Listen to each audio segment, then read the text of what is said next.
When we first decided to do a song about the order of operations, I was very reluctant to use PEMDAS. The reason I was reluctant is because sometimes it confuses people. They think that there are 6 steps to the order of operations when really there are only 4. If you notice in the video, we use 4 students to represent the order of operations. That's because there are 4 levels to the order of operations. The first is parentheses, the second is exponents, the third is either multiplication or division, and the fourth is addition or subtraction.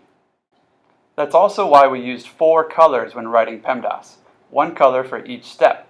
In this video, I'd like to explore how the order of operations work. Priorities, parentheses, start off by solving parentheses. In the video, we say parentheses, start off by solving parentheses. This means that when you have a part of the expression that is in parentheses, that part is chunked together and takes priority over all the other parts of the expression. For example, in this expression, you would do 2 plus 5 before multiplying because 2 plus 5 is in parentheses.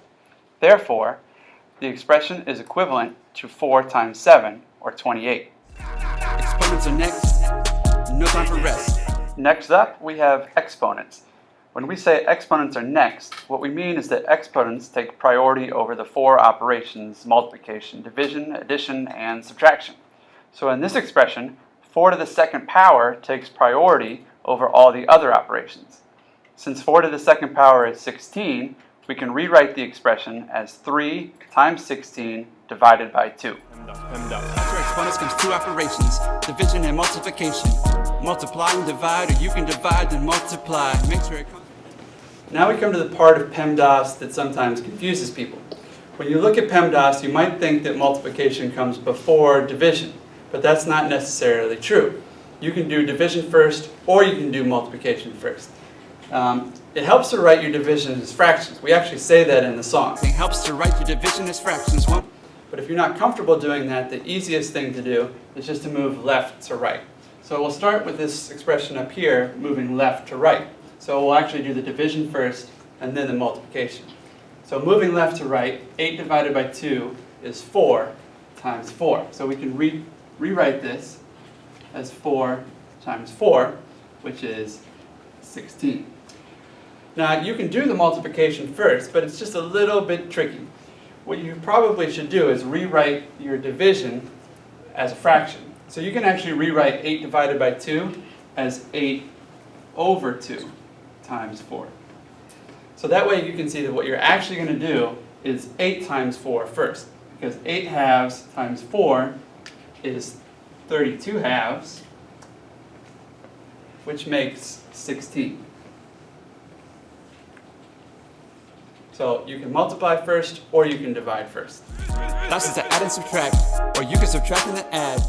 Now we have the last step, which is to add and subtract, or you can subtract and then add. The tricky part is sometimes you have to know a little bit about negative numbers.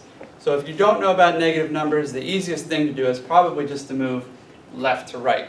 So that's what we'll do in the first one. So we'll actually do subtraction first.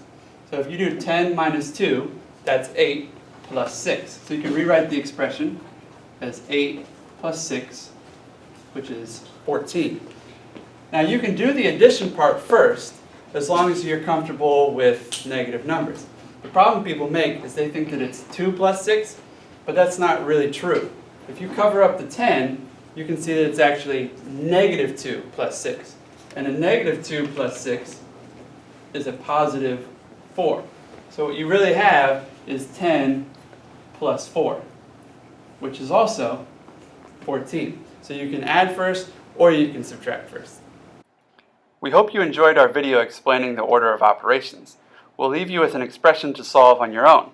If you can solve the expression, comment below with the answer, and don't forget to show your work.